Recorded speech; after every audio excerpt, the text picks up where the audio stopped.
Distracted, Harry looked down. Three tall, black hooded Dementors were looking at him. He didn't stop to think, plugging a hand around the neck of his robes, the wiped on his wand, and roared, Expecto Patronum. Something silver white, something enormous, erupted from the end of his wand. He knew it had shot directly at Dementor but didn't pause to watch. His mind still miraculously clear. He looked ahead. It was nearly there. He stretched out and then the still grasping his hand and just managed to close his finger over a small struggling siege. Madam Hooch whistle sounded. Harry turned around in midair and saw six scarlet blur bearing down on him. Next moment, the whole team was hugging him so hard he was nearly pulled off his broom. Down below, he could hear the roar of the Gryffindors in the ground. That's my boy, Wood kept yelling. Alicia, Angelina, and Katy had all kissed Harry. Fred had him in a grip so tight Harry felt as though his head would come out in a complete disarray. The team managed to make its way back to the ground. Harry got off his broom and looked up to see a gaggle of Gryffindor supporters sprinting onto the field. Ron in the lead. Before he knew it, he had been engulfed by the cheering crowd. Yes, Ron yelled, yanking Harry's arm into the air. Yes, well done, Harry, said Percy, looking delighted. 10 gallons to me. Just must find Penelope. Excuse me. Good for you, Harry roared. Seamus Finnegan. Ready? Brilliant, boomed Hagrid over the head of the melee Gryffindors. That was quite some patronage, said a voice in Harry's ear. Harry turned around to see Professor Lupin, who looked both shaken and pleased. The Dementors didn't affect me at all, Harry said excitedly. I didn't feel anything. That would be because they wasn't Dementor, said Professor Lupin. Come and see. He led Harry out of the crowd until they were able to see the edge of the field. You gave Mr. Malfoy quite a fight, said Lupin. Harry stared, lying in the crumbled leaf on the ground where Malfoy, Crabbe, Goyle, and Marcus Flint in the Slytherin's team captain, all struggling to remove themselves from long black hooded robe. It looked as though Malfoy had been standing on Goyle's shoulder, standing over them with an expression of the utmost fury on her face was Professor McGonagall. An unworthy trick, she was shouting, a low and crowded attempt to sabotage the Gryffindor seeker. Detention for all of you and 50 points from Slytherin. I shall be speaking to Professor Dumbledore about this. Make no mistake, here he's come now. If anything could have set the sail on Gryffindor's victory, it was this. Ron, who had fought this way through the Harry's side, doubled up with laughter as they watched Malfoy fighting to extricate himself from the rope. Goyle's head still stuck inside it. Come on, Harry, said George, fighting his way over. Party Gryffindor's common room now, right? Said Harry, and feeling happier than he had in ages. He had the rest of the team led the way, still in their secret robes, out of the stadium and back up to the castle. It felt as though they had already won the Quidditch Cup.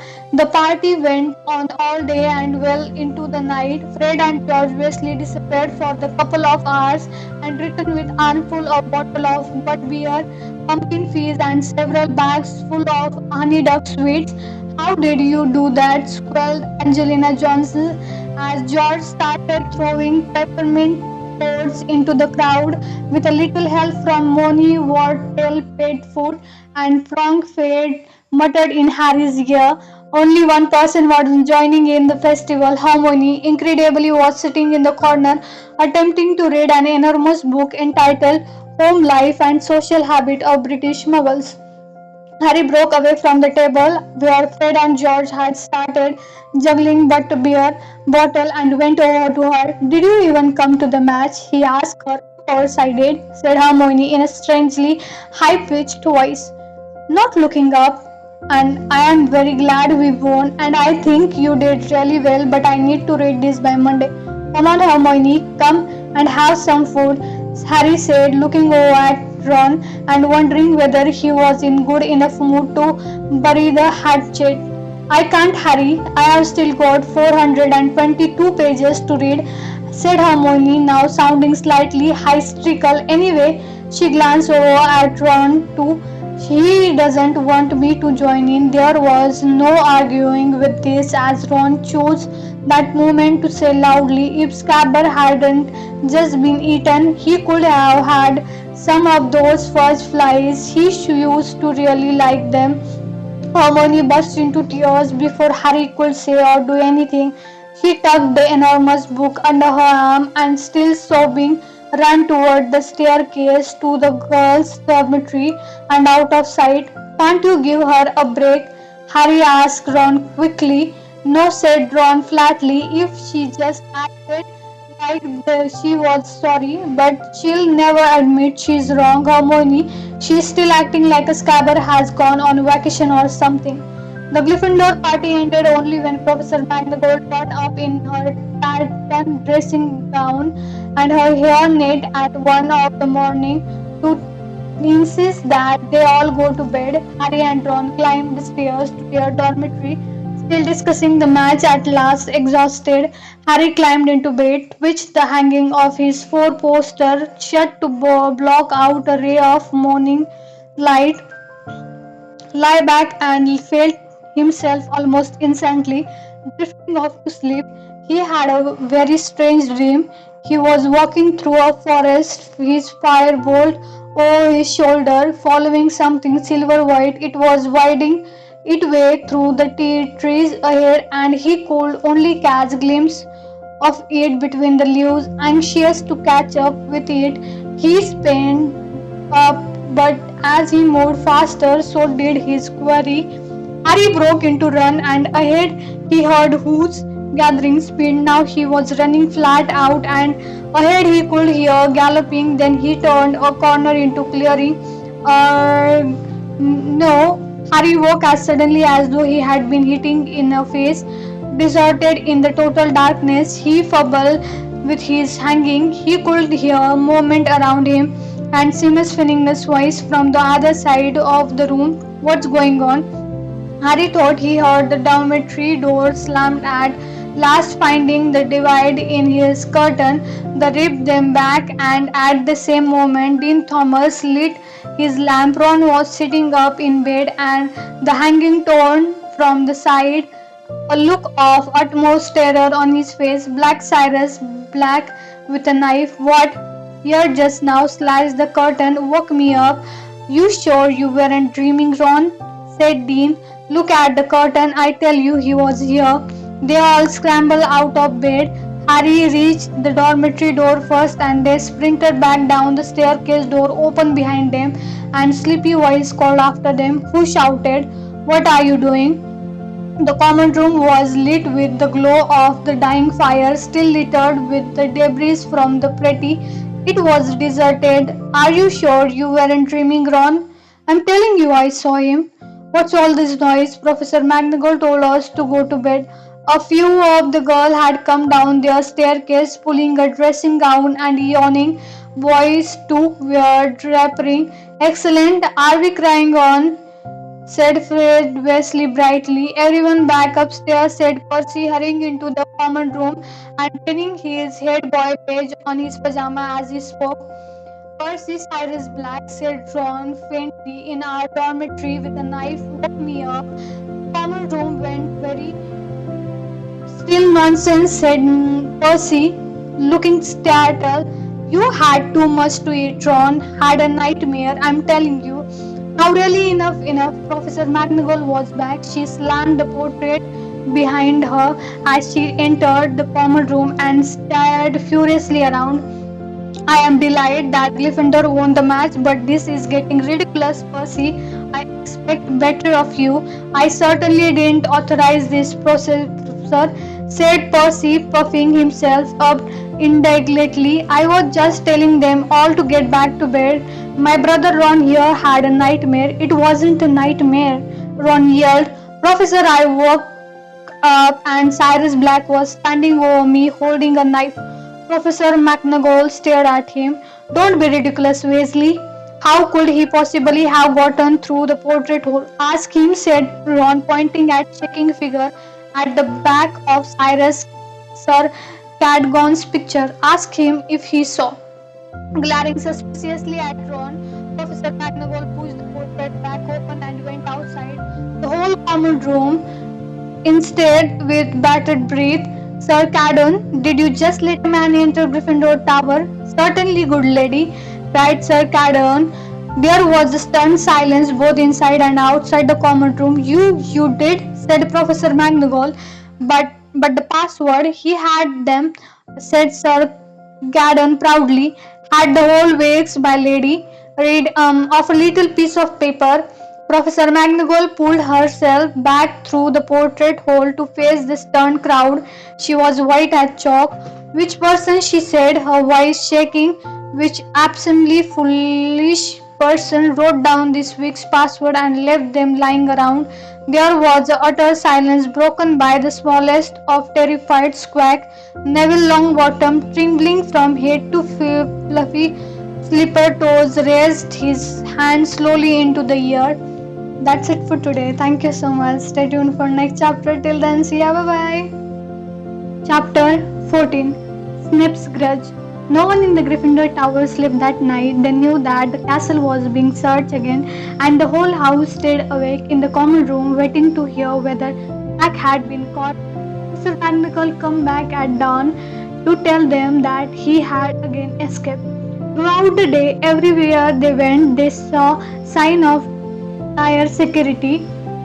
Professor Flitwick could be seen teaching the front door to recognize a large picture of Sirius Black, which was suddenly bursting up and down corridors, boarding up everything from the crack in the walls to mouse hole. Sir Cadogan had been fired. His portrait had been taken back to its lonely landing on the 7th floor, and the fat lady was back. She had been expertly restored, but was still extremely nervous and had agreed to return to her job only on one condition, that she was given extra protection. A bunch of surly security trolls had been hired to guard her. They paced the corridor in menacing group, talking in a grunts and comparing the size of their club. Harry couldn't help noticing that the statue of the one-eared witch on the 3rd floor remained unguarded and unblocked. It seemed that Fred and George had been right in thinking that day, and now Harry, Ron, and Hermione were the only ones who knew about the hidden passway within it. Do you reckon we should tell someone? Harry asked Ron. We know he's not coming in through Honeyducks, said Ron dismissively. He had have heard if the shop had been broken into. Harry was glad Ron took this view. The one-eyed witch was boarded up too.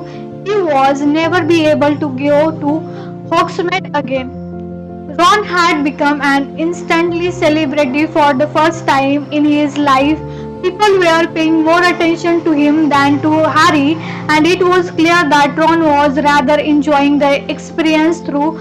Still severely shaken by the night's event, he was happy to tell anyone who asked what happened with a wealth of detail.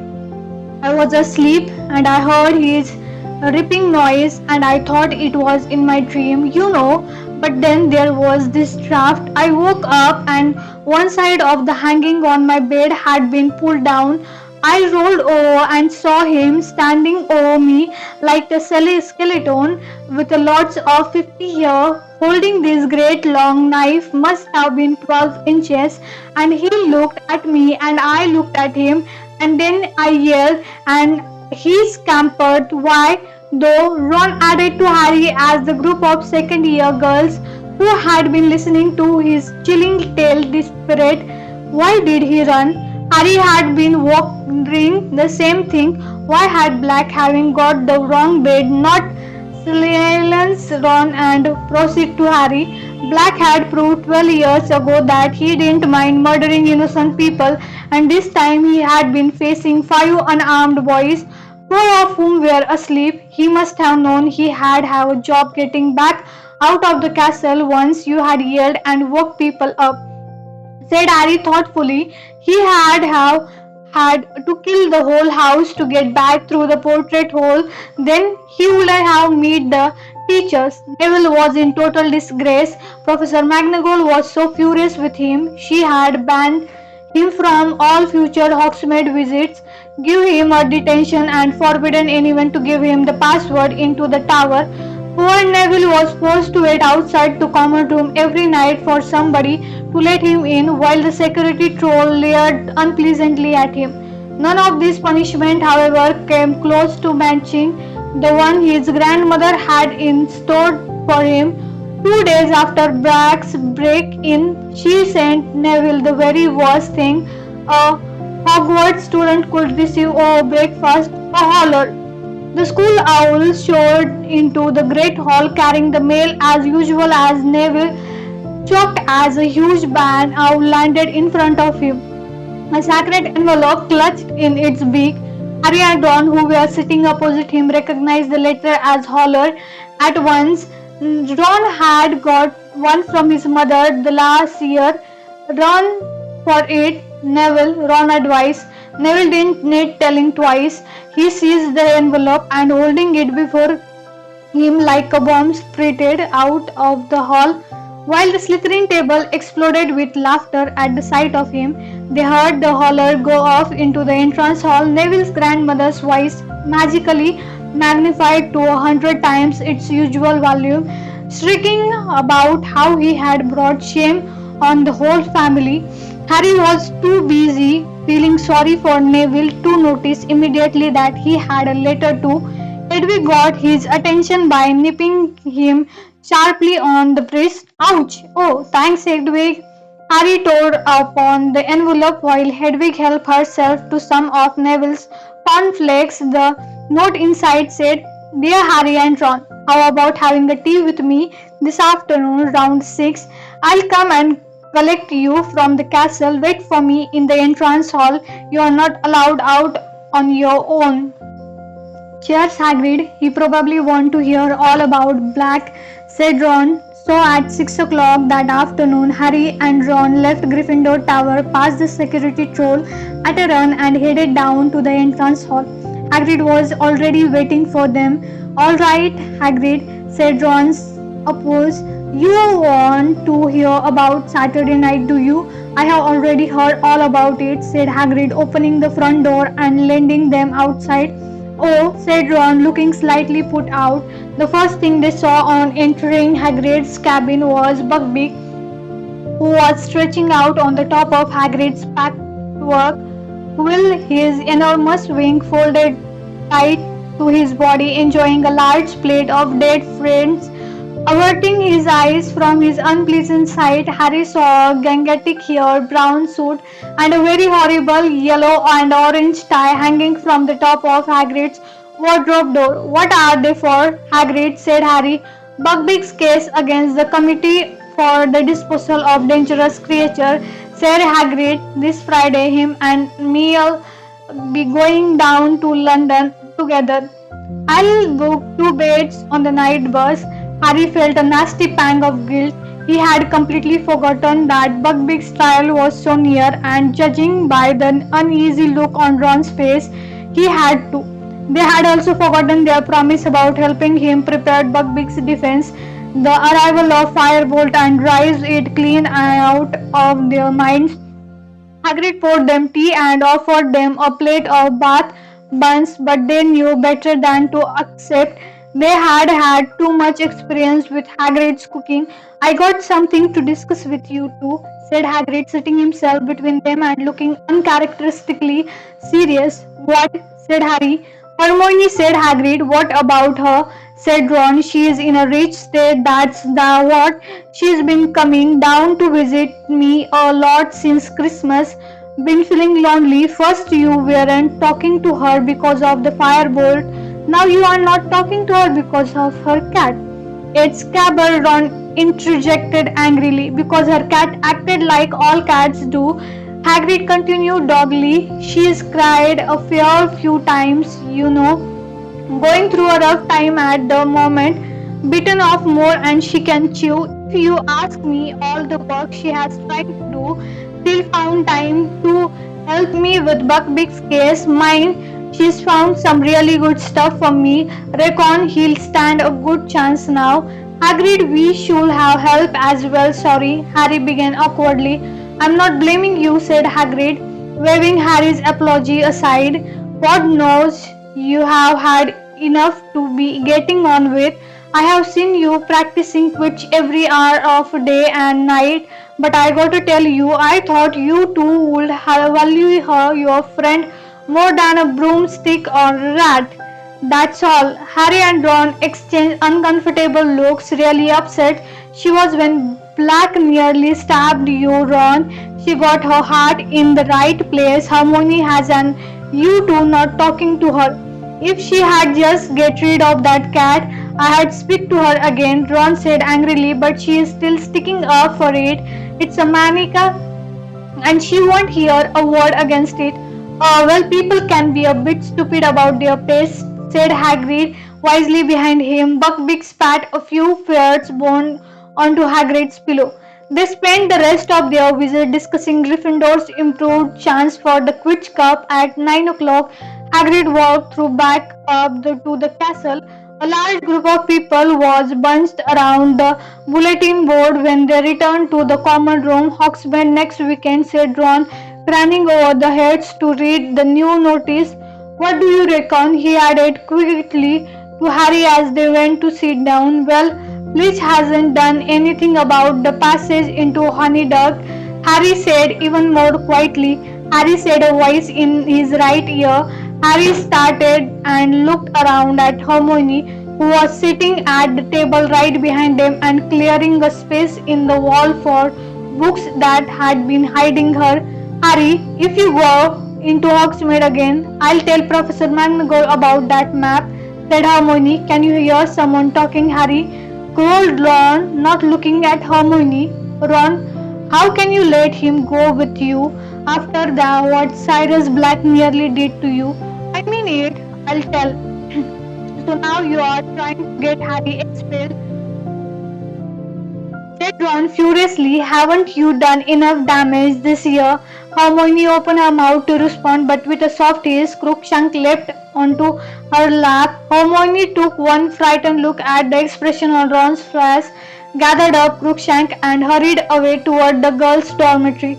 So how about it? Ron said to Harry as though there had been no interruption. Come on, last time we went you didn't see anything. You haven't even have inside Zonkos yet. Harry looked around to check that Hermione was well out of earshot. Okay, he said, but I am tracking the invisibility clock this time. On Saturday morning, Harry packed his invisibility clock in his bag, slipped the Mordred's map into the pocket, and went down to breakfast with everyone else. Hermione kept shooting suspicious look down the table at him, but he avoided her eye and was careful to let her see him walking back up the marble staircase in the entrance hall as everybody else proceeded to in front door. Bye, Harry called to Ron. See you when you get back. Ron grinned at Winkett. Harry hurried up to the third floor, slipping the Mordred's map out of his pocket as he went, crouching behind the one eye which he smoothed it out. A tiny dot was moving in his direction. Harry squinted at it. The minuscule written next to it read Neville Longbottom. Harry quickly pulled out his wand, muttered Descendium, and showed his back into the statue. But before he could climb in himself, Neville came around the corner. Harry, I forgot you weren't going to Hogsmeade either. Hi, Neville, said Harry, moving swiftly away from the statue and pushing the map back into the pocket. What are you up to? Nothing, shrugged Neville. Want a game of exploding snap? Not now. I was going to go to the library and do what vampire essay for Lupin. I'll come with you, said Neville brightly. I haven't done it either. I thought, yeah, but I finished it last night. Maybe you can help me, said Neville, his round face anxious. I don't understand that thing about the garlic at all. Do they have to eat or no? He broke off with a small gasp, looking over Harry's shoulder. It was Snap. Neville took a quick step behind Harry. And what are you two doing here? said Snap, coming to the halt and looking from one to the other. An odd place to meet. To Harry's immense disquiet, Snape's black eyes flitted to the doorways on either side of them and then to the one-eyed witch. "We are not meeting here," said Harry. "We just met here." "Indeed," said Snape. "You have a habit to turning up in an unexpected places, Potter, and you are very rarely there for no good reason. I suggest the pair of you return to Gryffindor Tower. Where are you going?" Harry and Neville set off without another word. As they turned the corner, Harry looked back. Slap was running one of his hand over the one-eyed witch said, examining it closely. Harry managed to snake Neville off at the fat lady by telling him the password, the pretending he had left his vampire essay in the library and doubling back once out of sight of the security troll. He pulled out the map again and held it close to his nose. The third floor corridor seemed to be deserted. Harry scanned the map carefully and saw with a leap of relief that the tiny dot labeled Cybersafe was now back in its office. He sprinted back to the one eye which opened her hump, heaved himself inside and slid down to meet his bag at the bottom of the stone chut. He wiped the murderous map blank again and set off at a run. Harry, completely hidden beneath the invisibility cloak, emerged into the sunlight outside Honeydale and prodded Ron in the back. "It's me," he muttered. "What kept you?" Ron hissed. Snape was hanging around. "A set off up the high street. Where are you?" Ron kept muttering out on the corner of his mouth. "Are you still here? This feels weird." They went to the post office. Ron pretended to be checking the price of an owl to build the in Egypt so that Harry could have a good look around. The owl sat hooting softly down at him. At last, 300 of them, from great grey right down to tiny little scopes owl, local deliveries only, which were so small they could have sat in the palm of Harry's hand. They visited Zonko's, which was so packed with students. Harry had to exercise great care not to tread on anyone and cause a panic. There were jokes and tricks to fulfill even Fred and George's wildest dream. Harry gave Ron whispered order and passed him some golden from under the clock. They left Jonko's with their money bags considerable lighter than they had been entering, but their pocket blung with dogmongs, hiccups, sweets, frogs, pawn sops, and a nose-beating teacup of ice. The day was fine and breezy, and neither of them felt like staying indoors, so they walked past the three broomsticks and climbed a slope to visit the shrinking shack, the most haunted dwelling in Britain. It stood a little way above the rest of the village, and even in daylight was slightly creepy with his boarded window and dank overgrown garden. Even the Oxford ghost avoided it. Stepped on and they leaned on the fence looking up at it. "I asked nearly headless Nick. He said he heard at very rough crowd live here. No one can get in." Fred and George tried obviously, but no, all entrances are sealed. Harry, feeling hot from the climb, was just considered taking off the cloak for a few minutes. When they heard voice nearby, someone was climbing toward the house from the other side of the hill. Moment later, Malfoy had appeared, followed closely by Grab and Goyle. Malfoy was speaking. "Should have an owl from father, and time now. We had to go to the hearing to tell them about my arm, about how I couldn't use it for 3 months." Grab and Goyle sneered. "I really wish I could hear that great hairy morning trail to defend himself. There is no arm in. I am honest. That Hoppigraph was good as dead." Malfoy suddenly caught sight of Ron, his pale face split in malevolent grin. "What are you doing, Weasley?" Malfoy looked up at a crumbling house behind Ron. "Suppose you had loved to live here. Wouldn't you, Weasley, dreaming about having your own bedroom? I heard your family all sleep in one room. Is that true?" Harry seized the back of Ron's robe to stop him from Leaping the Malfoy, leave him to be, he hissed in Ron's ear. The opportunity was too perfect to miss. Harry crept silently around behind Malfoy, grabbed and Goyle, bent down and scoop a large handful of mud out of the path. We were just discussing your friend Hagrid, Malfoy said to Ron, just trying to imagine what he is saying to the committee for a disposal of dangerous creature. Do you think he'll cry when they cut off his hippogriff? Splat! Malfoy's head jumped forward and mud hit him. His silver blonde hair was suddenly dripped in muck, but Ron had to hold onto the fence to keep himself standing. He was laughing so hard. Malfoy grabbed and Goyle spun stupidly on the spot, staring widely around. Malfoy trying to wipe his ear clean. What was that? Who did that? Very haunted up here, isn't it? Said Ron with an air of one commenting on the weather. Crab and Goyle were looking scared. Their bulging muscle were no use against ghosts. Malfoy was staring madly around at the deserted landscape. Harry sneaked along the path where a particular slopy puddle yelled some foul-smelling green slaughter. Later, Grab and Goyle caught some of this time. Goyle happened furious on the spot, trying to rub it out of his small, dull eyes. It came from over there, said Malfoy, wiping his face and staring at the spot 6 feet to the left of Harry. Grab blundered forward, his long arm outstretched like a zombie. Harry dogged around him, picked up a stick and lobbed it at Gob's back. Harry doubled up with silent laughter as Grab didn't kind of appeared of midair, trying to see who had thrown it, as Ron was the only person Grab could see. It was Ron he started toward, but Harry stuck out his leg. Grab stumbled and his huge flat foot caught the same of Harry's cloak. Harry felt a great tug, then the cloak slid off his face. For a split second, Malfoy stared at him. "Ah!" he yelled, pointing at Harry ahead. Then he turned tail and ran at breakneck speed back to the hill. Grab Goyle behind him. Harry tugged the clock up again, but the dance was done.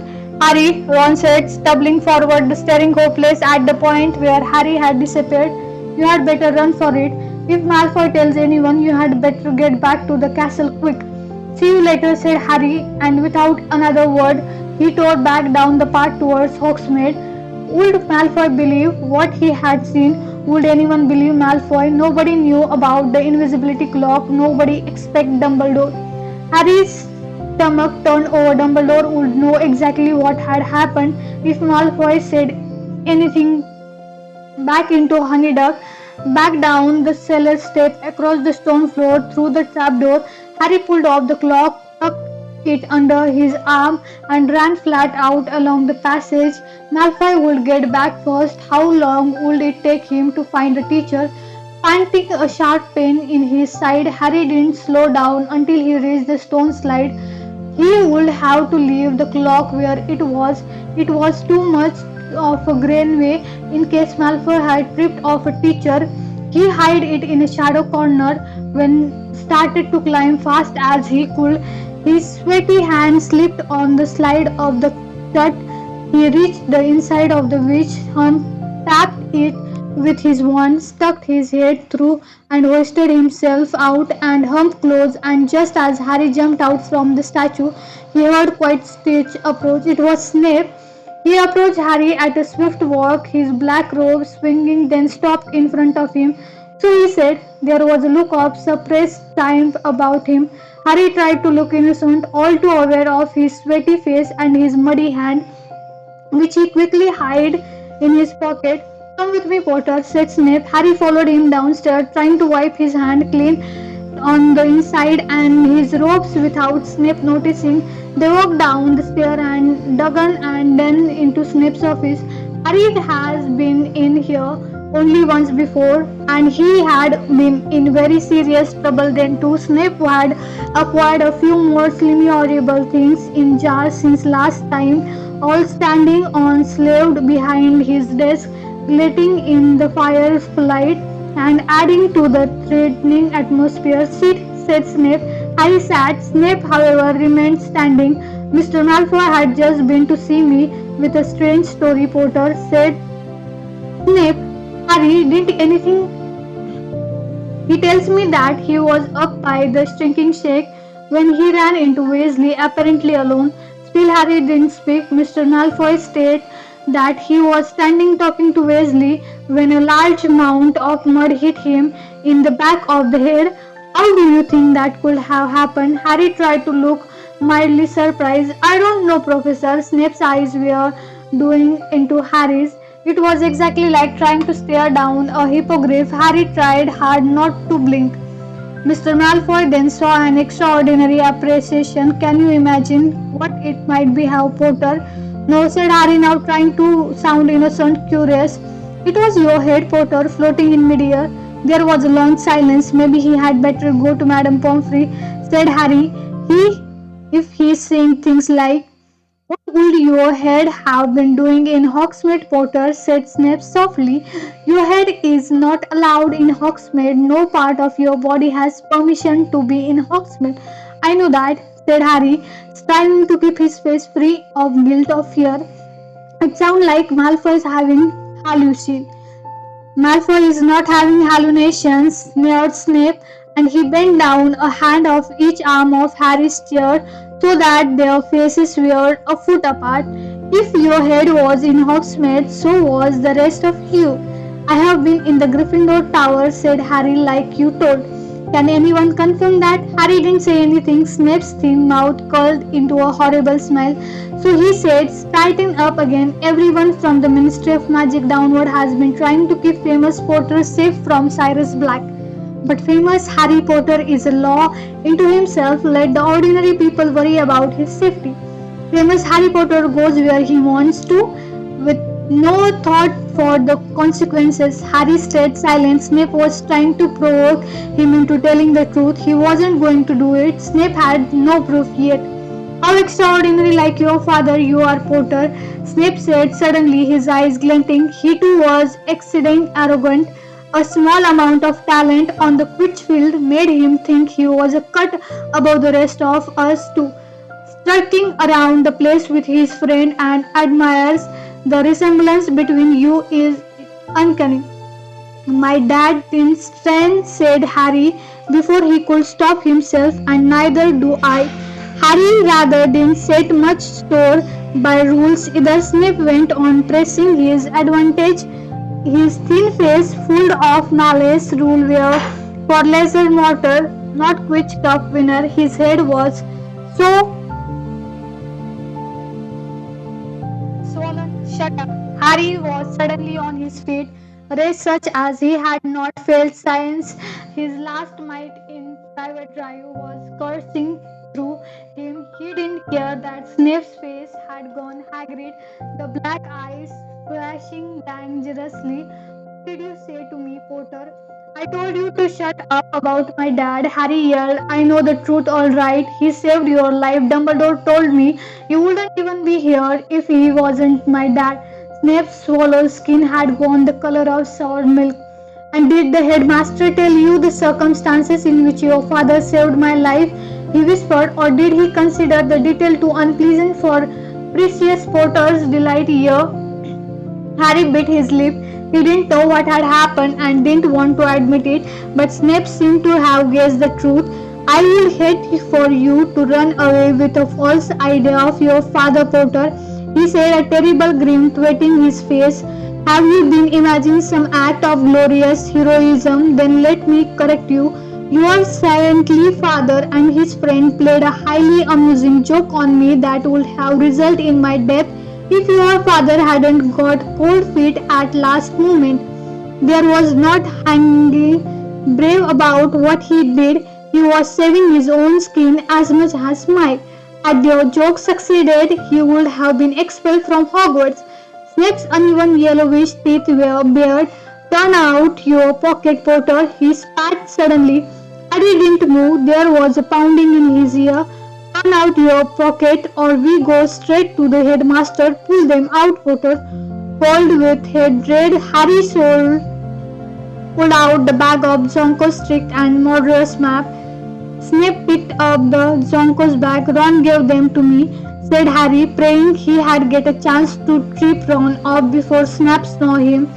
He brought them back from Hogsmeade last time, indeed, and you have been carrying them around ever since. How very touching, and what is this? Snape had picked up the map. Harry tried with all his might to keep his face impassive. Spare bit of parchment, he said with a shrug. Snape turned it over his eyes on Harry. Surely you don't need such a very old piece of parchment, he said. Why don't I just throw this away? His hand moved toward the fire. No, Harry said quickly. So said Snape, his longer nostril quills. Is this another treasure gift from Mr. Weasley? Or is it something else? A letter perhaps, written in invisible ink, or instruction to get into Hogsmeade without passing the Dementors? Harry blinked. Snape's eye gleamed. Let me see, let me see, he muttered, taking out his wand and smoothing the map out of his desk. Reveal your secret, he said, touching the wand and the parchment. Nothing happened. Harry clenched his hand to stop them from shaking. Show yourself, Snape said, tapping the map sharply. It stayed blank. Harry was taking deep, calming breath. Professor Severus Snape, master of this school, command you to yield the information you concealed, Snape said, hitting the map with his wand as though an invisible hand were written upon it would appear on the smooth surface of the map. Mr. Mooney presents his compliment to Professor Snape and begs him to keep his abnormally large nose out of other people's business. Snape froze. Harry turned dumbstruck at the message, but the map didn't stop here. More writing was appearing beneath the first. Mr. Prong agrees with Mr. Mooney and would like to add that Professor Snape is an ugly git. It would have been very funny if the situation hadn't been so serious and there was more. Mr. Padfoot would like to register his astonishment that an idiot like that ever been a professor. Harry closed his eyes in horror when he had opened them. The map had had its last word. Mr. Wormtail bids Professor Snape good day and advised him to wash his hair. The slumber. Harry waited for the blow of fall. So said Snape softly. We'll see about this. He strode across to his fire, seized a fistful of glitter powder from the jar on the first place, and threw it into the flame. Lupin, Snape called into the fire. I want a world. Utterly bewildered, Harry stared at the fire. A large Snape had appeared in it, resolving very fast. Second later, Professor Lupin was clambering out of the fireplace, brushing ash off his shabby robe. You call Severus, said Lupin mildly. I certainly did, said Snape, his face controlled with fury as he strode back to his desk. I have just asked Potter to empty his pocket. He was carrying this. He pointed at the parchment on which the word of Messrs. Mooney, Wortmel, Pedfoot, and Prong were still shining. An odd close expression appeared on Lupin's face. Well, said Snape. Lupin continued to stare at the map. Harry had the impression that Lupin was doing some very quick thinking. Well, said Snape again, this parchment is plainly full of dark magic. This is supposed to be your area in expertise, Lupin. Where do you imagine Potter got such a thing? Lupin looked up and by the merest half glance in Harry's direction warned him not to interrupt. Full of dark magic, he repeated mildly. Do you really think so, Severus? It looked to me and though it is merely a piece of parchment that insults anybody who read it. Childish but surely not dangerous. I imagine Harry got it from a joke shop. Indeed, said Snape. His jaw had gone red with anger. You think a joke shop could supply him with a such thing? You don't think it more likely that he got it directly from the manufacturer? Harry didn't understand what Snape was talking about, nor apparently did Lupin. You mean by Mr. Wormtail or one of the people, he said. Harry, do you know any of this mean? No, said Harry quickly. You see, Severus, said Lupin, turning back to Snape. It looked like a Zonko product to me. Right on cue, Ron came bursting into the office.